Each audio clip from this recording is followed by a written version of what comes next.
So today I wanted to talk about some of the things that have happened over the past week.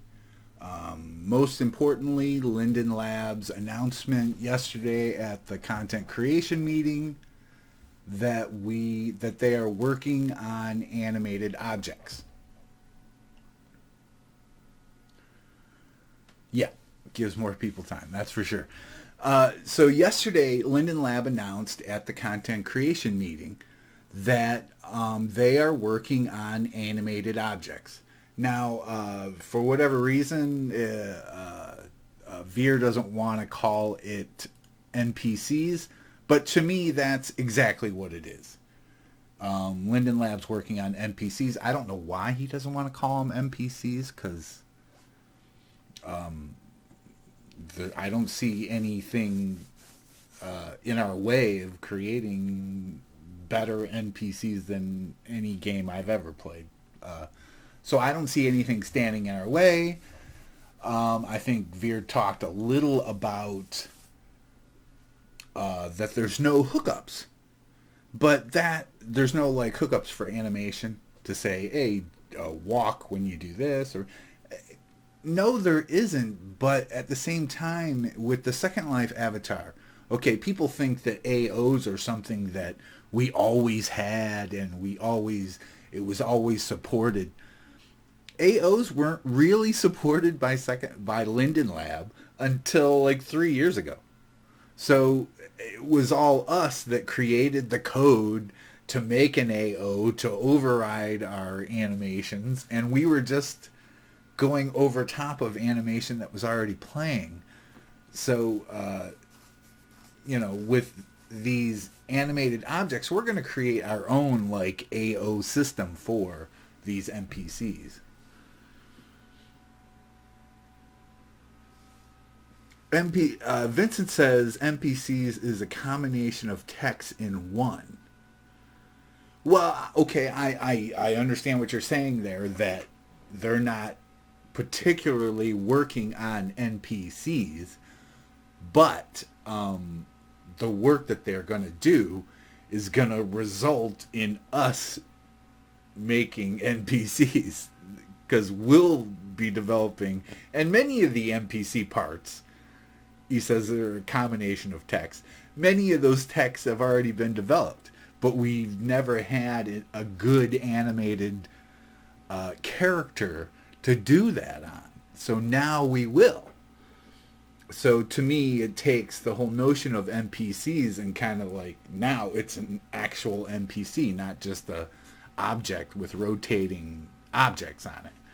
So, and the reason why I'm more prone to say NPC is because it's a word that everybody knows. So when you say, like Linden Lab makes an announcement, oh, we're announcing animated objects. That doesn't sound anywhere near as good as, hey, Linden Lab's announcing, they could say like new features for NPCs or something like that. But to me, it's important to put that word in there, that anagram or whatever it is, NPC. So it's a huge development, though, and besides like non-player characters, we'll also be able to animate things like a tree or a plant or a wishing well. Imagine a wishing well that has a full skeleton and you crank the lever and it cranks the rope all the way up. I mean, that is totally possible with this skeleton. Yeah. And any number of things, I think what creators are going to have to deal with are the prim amounts. So I think animated objects are gonna, in many ways, gonna be hit pretty hard with land impact. So I think that's going to be a big part of the learning curve, and I think that's kind of what Linden Lab is a little bit worried about, having all these skeletons all over the all over the regions and everything.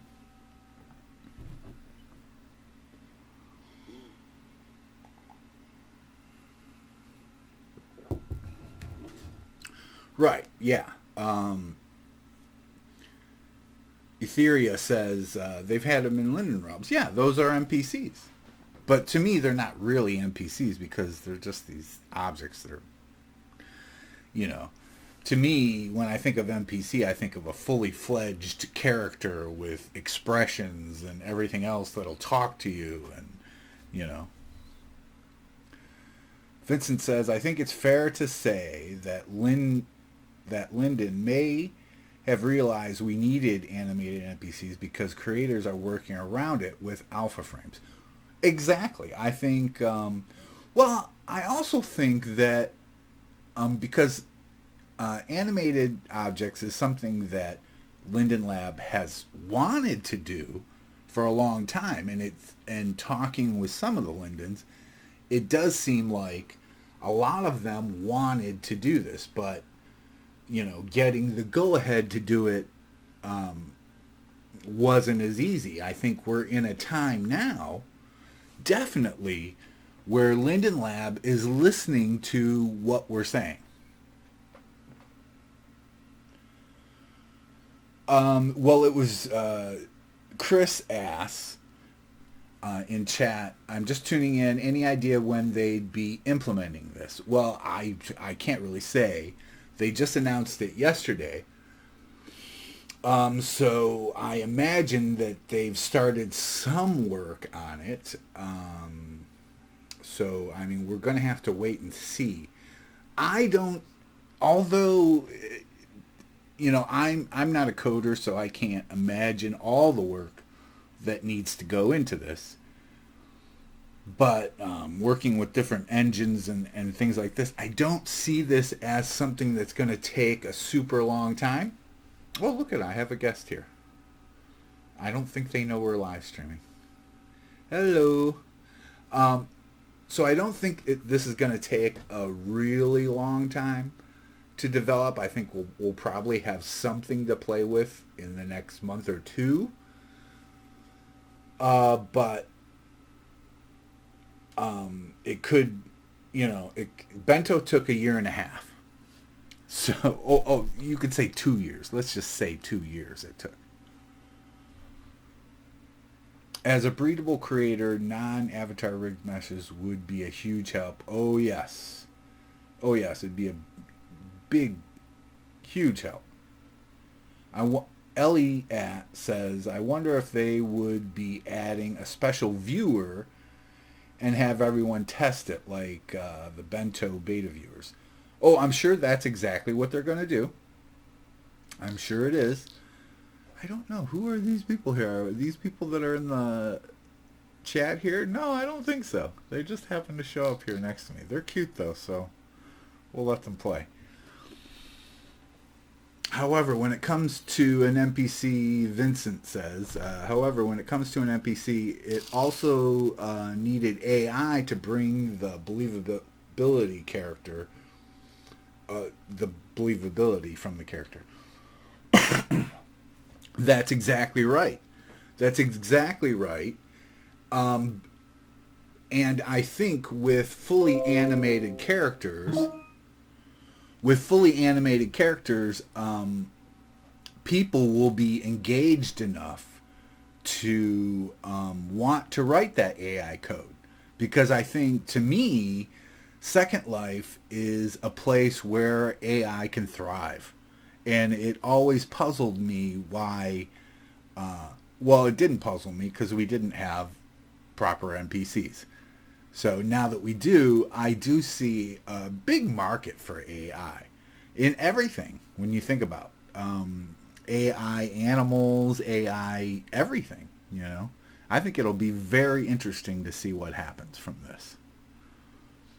And it's kind of a piggyback off Bento. Because Bento gave us this skeleton that we can do all these things with. And now with animated objects, we can take those very things that we made for avatars and easily convert it to an NPC. So like my wolf, like this elephant that I'm wearing right now. This elephant eventually will become an NPC that will be roaming around Second Life all on its own. So, and that's what's just so exciting about this new development. Right, exactly. I mean, how could you really create a game in Second Life without proper NPCs with skeletons? You know, it just to not have that for so many years. You know, there's so much more we could have done if we had this.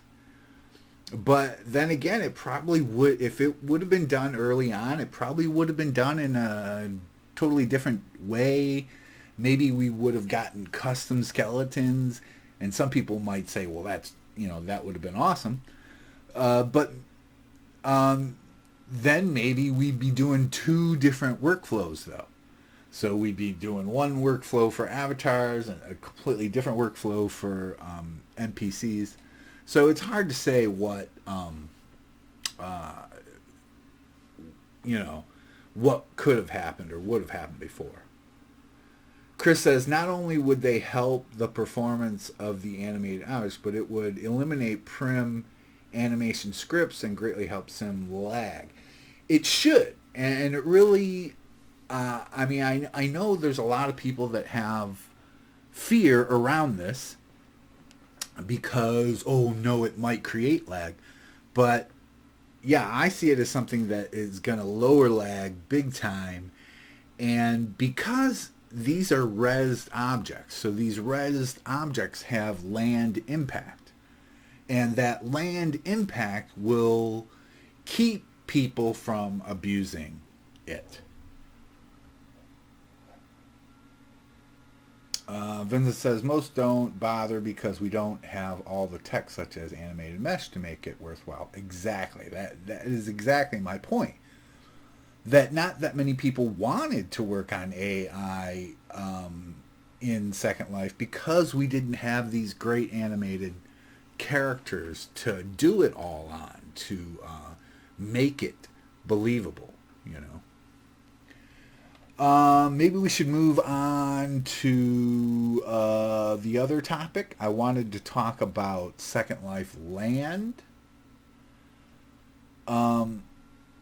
This was something that came up earlier in the week that Linden Lab had lost like 20 some sims in like a really short period.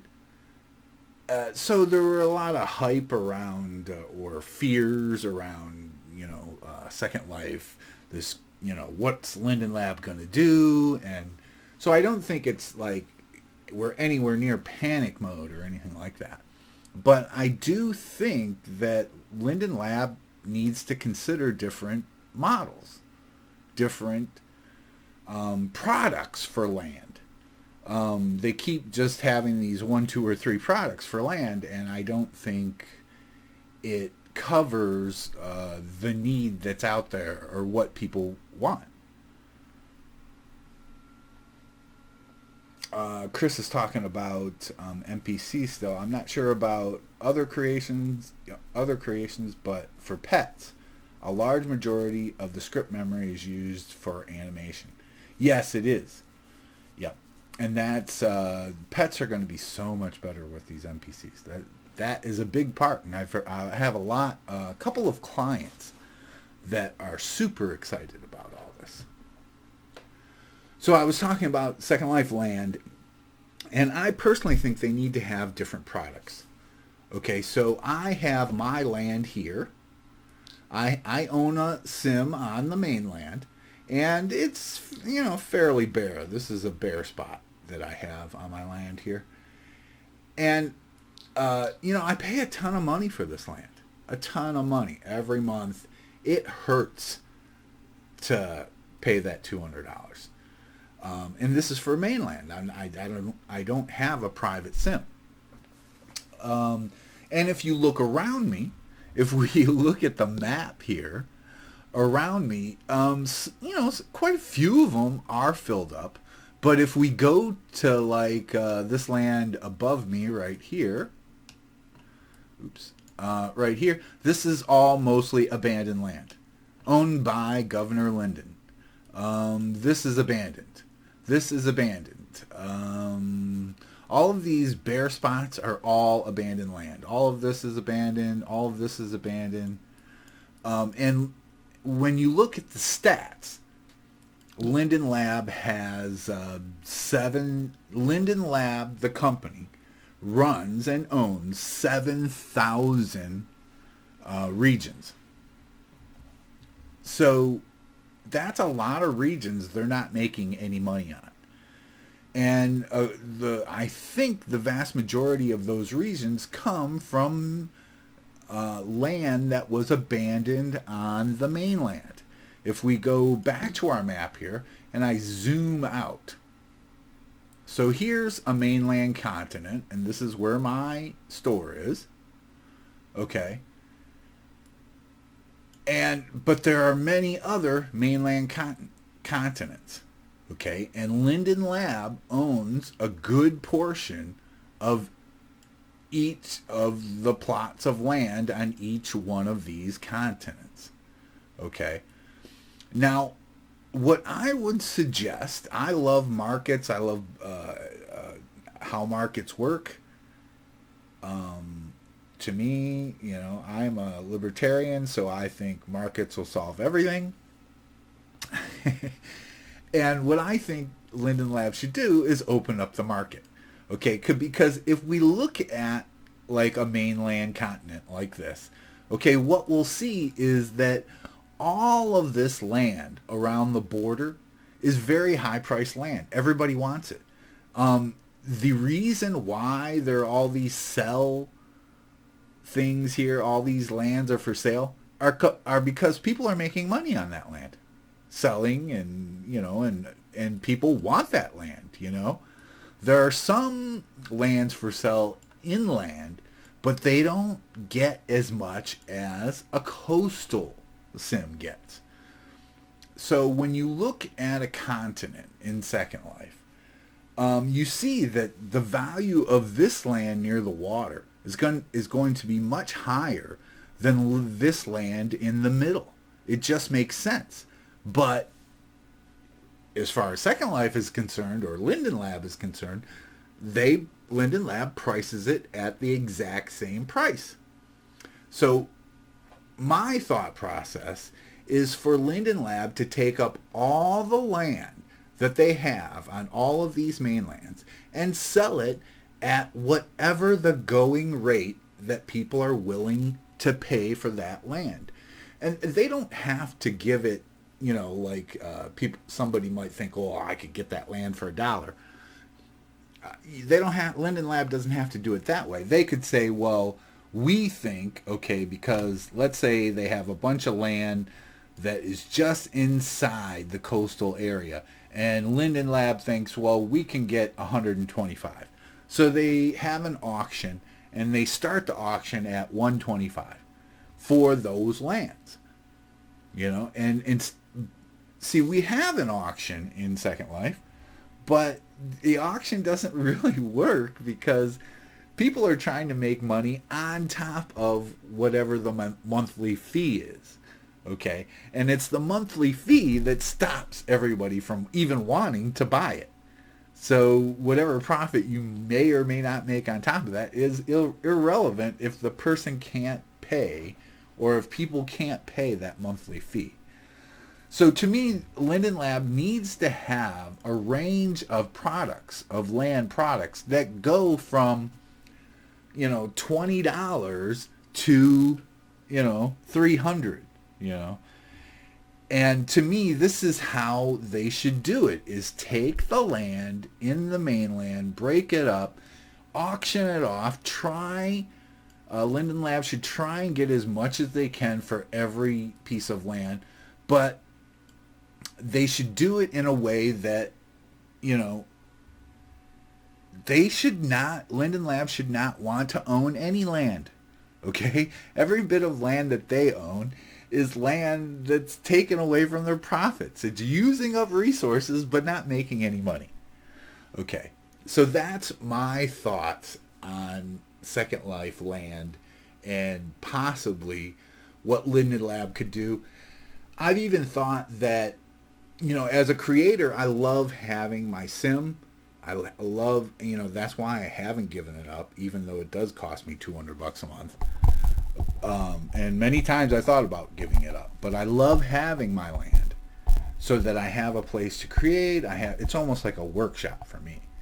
And I see other creators would love to have the same thing, but the land prices are too far out of everyone's range, What Linden Lab could also do is give a special just for creators. So if you have, and Linden Lab could set a limit too. If you have 50 products on the marketplace, you can get a plot of land for $50 a month, or something like that. Some special deal just for content creators, almost like Linden Lab giving back to content creators in a way and allowing them to have land at a cheap price.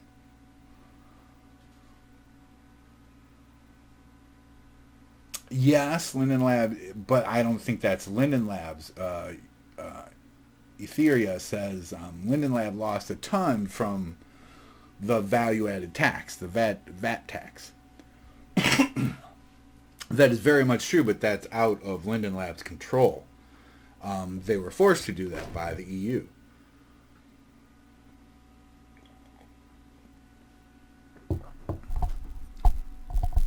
But so that's my thoughts about Second Life land. And then the last topic I had in mind had to do with Sansar. So, to me it almost seems crazy that Linden Lab talks about, or Linden Lab put a date on when open beta starts, because to me Sansar is nowhere near open beta. What are people going to do there? Linden Lab's going to just give themselves a bad name.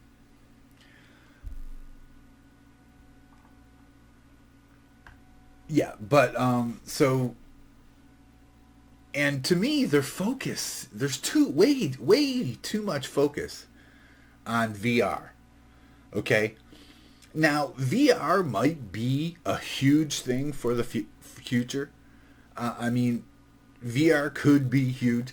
It's not right now, though. Okay? And if you want to make money or get people engaged or have a decent-sized population in Sansar, it can't be centered around VR. Okay? VR can't be your only goal. I love that it's part of the equation, but that can't be your only focus. And it seems like Sansar is way too focused on this VR stuff. And, what are people going to do when they open this beta? People are going to walk in there and just walk around. They can't even run either. It'll be annoying just to fucking walk around Sims.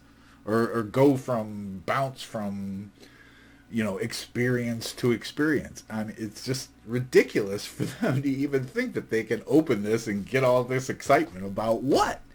There's nothing there. Okay? To me, they need to reorganize their thoughts and start putting in things that actually make it a world worth going to. Okay? The VR stuff is almost secondary. It should be there. It should be ready for it and everything else. But there is no fucking world if it's all about VR. Okay? They will make $0 on that. So I just think they need to focus on, hey, you need to make a game engine. Okay? Right now, Sansar is not a game engine. You can do nothing in it. Okay, if you want a new world, you have to make a world, not a VR, walkthrough thing, Yeah, I think it's people living definitely in a tech bubble, But So those basically were my thoughts for the week. Hopefully we're going to hear more about animated objects next week. That's super exciting. I can't wait to do some testing on that stuff. So hopefully I'm thinking up some new tutorials. I'm thinking up what I'm going to do about the custom skeleton tutorial and everything. So keep tuning in, everyone. We got 28 people. This must have been a very popular topic. So have a good one, everyone. See you next week.